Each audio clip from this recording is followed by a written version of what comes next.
Bienvenue dans un voyage au cœur des œuvres qui ont façonné notre culture. Dans ce deuxième épisode, nous poursuivons notre exploration dans la recherche du temps perdu en plongeant dans les expériences et les réflexions du narrateur. Ces moments clés façonnent sa vision du monde.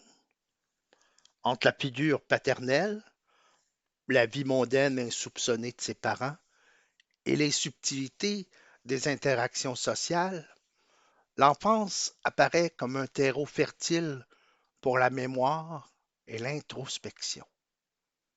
La figure paternelle est souvent plus discrète que celle de la mère, mais elle n'est pas moins importante. Le père du narrateur incarne une autorité tranquille, parfois stricte, mais pleine de sagesse. Il représente le pragmatisme et la raison, offrant un contrepoint à la tendresse maternelle. Le père et la mère, si différents dans leur approche, participent pourtant à un même univers social. Et cet univers, le narrateur le découvre peu à peu sous un jour nouveau.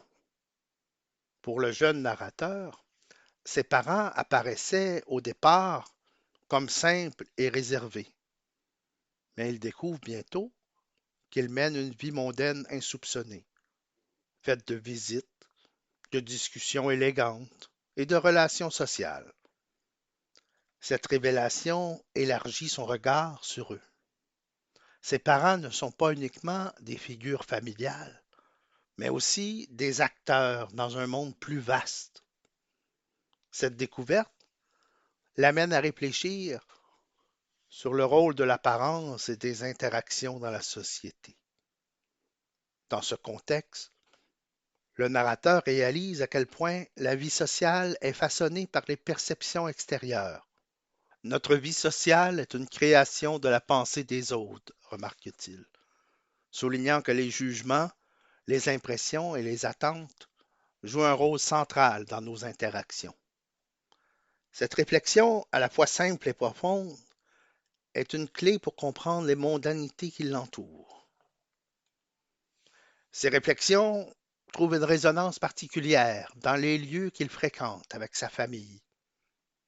Lors d'un séjour à Paris, le narrateur visite la maison de Madame de Villeparisis, une amie de la famille, issue de l'aristocratie, bien qu'un peu déclassée. Ce lieu élégant et chargé d'histoire devient une scène d'observation où il perçoit les subtilités des relations sociales. La présence du giletier, un artisan venu travailler pour elle et de sa fille, simple et éloigné des codes mondains, contraste fortement avec le cadre luxueux. Cette rencontre souligne les écarts de classe et les points de contact entre ces mondes, tout en enrichissant la vision du narrateur sur la diversité des attitudes humaines. De retour à Combray, ce sont les tantes du narrateur qui deviennent les actrices principales d'un théâtre social plus intime. Les tantes Céline et Flora, avec leur manière délicate et leur allusion subtile, représentent un univers de mots codés et de non-dits. Chaque mot devient un jeu de style, une manière d'évoquer les choses de façon à la fois subtile et légèrement grandiloquente. Cette façon de parler, à la fois affectée et charmante, reflète une époque où les conventions sociales dictaient jusqu'à la manière de décrire les objets les plus simples. Ces moments de légèreté contrastent avec les drames plus personnels que vit le narrateur. Le baiser du soir, déjà central dans le premier épisode, revient ici comme un moment clé chargé de tension et d'émotion.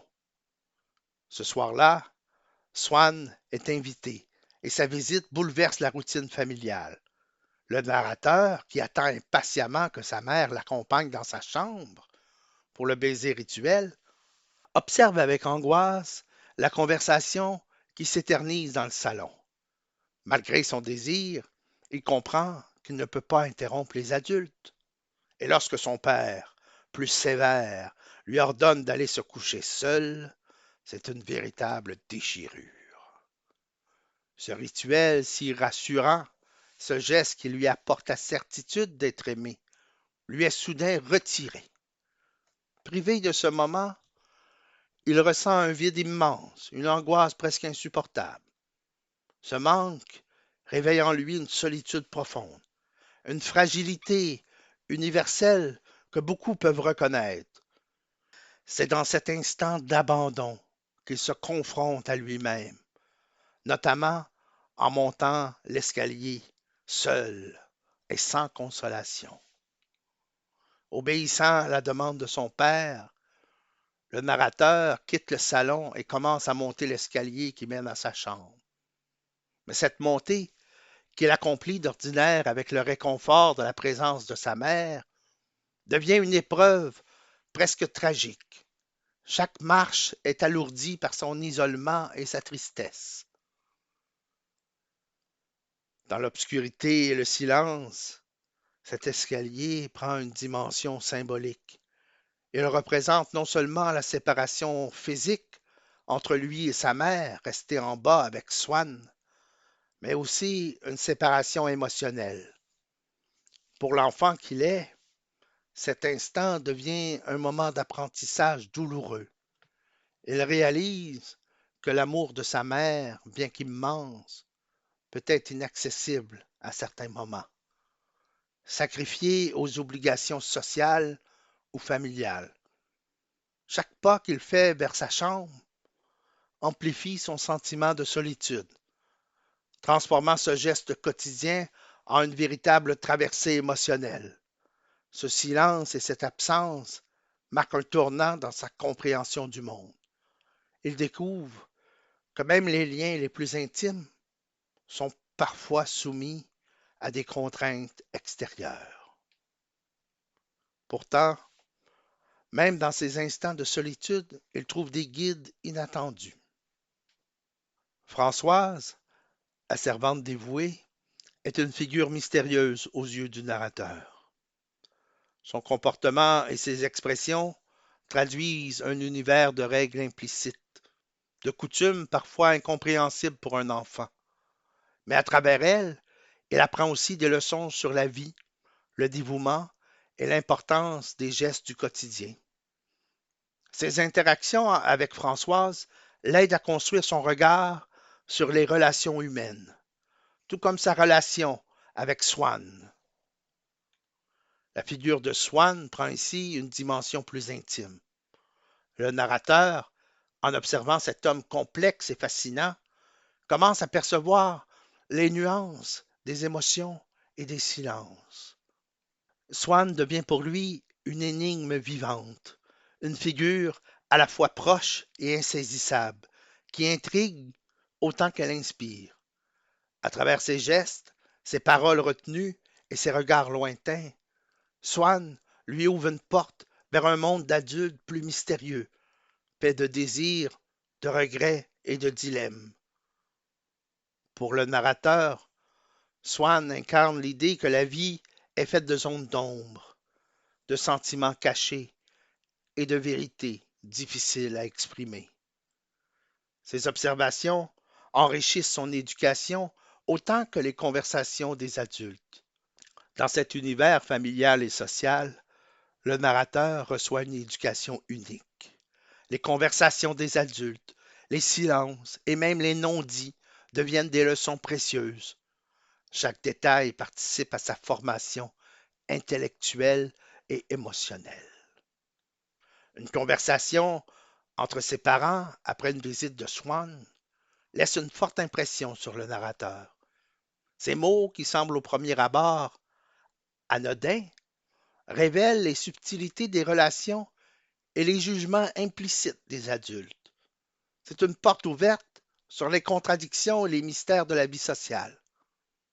À travers ses propos, il entrevoit les jugements sociaux qui pèsent sur Swann, mais aussi une forme d'ambivalence, un mélange d'admiration et de critique voilée. Ce moment révèle au narrateur que les relations humaines, même dans leur simplicité apparente, cachent des contradictions profondes. Dans cet épisode, nous avons suivi le narrateur à travers ses observations et ses réflexions sur la famille, les mondanités et les drames intérieurs. Ces moments si intimes résonnent avec une universalité qui fait la force de à la recherche du temps perdu. Rejoignez-moi dans le prochain épisode où nous poursuivrons cette exploration mémorielle et émotionnelle. Merci de m'avoir accompagné dans cette étape et souvenez-vous, lire Proust, c'est aussi apprendre à regarder le monde avec une attention nouvelle. Si cet épisode vous a plu, n'hésitez pas de vous abonner. Cela m'encourage à continuer.